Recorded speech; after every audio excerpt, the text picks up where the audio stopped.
Yeah, we signed our lease for April 1st, and we moved extremely quickly to get the space up and running. And then we showed up, I think the notice was Wednesday, it'll be almost 2 weeks ago now, saying that the landlord, Tim, was collecting our rent as a sublease and not paying his rent. Tim Kennedy is the director and majority shareholder of the Durham Corporate Centre, responsible for over 160 subleased units.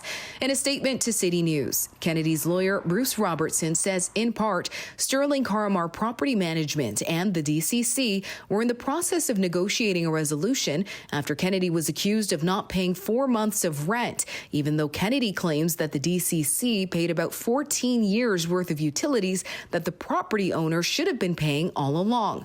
Alison Albrecht is the owner of the Zendan Cafe and says she's invested more than $20,000 into a space that never even got a chance to open.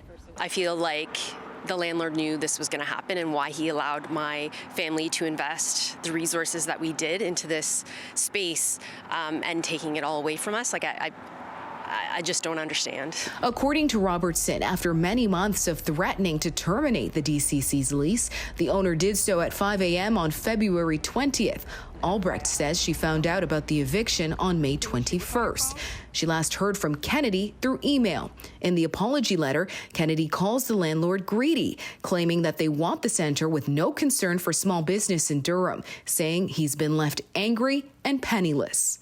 But if you're in a subtenancy situation, A, understand the risks, and B, consider trying to communicate with the landlord and form a direct relationship so that if the other one breaks down, you can step in. Jonathan Kleiman is a business lawyer who says this situation serves as a very valuable lesson to all business owners.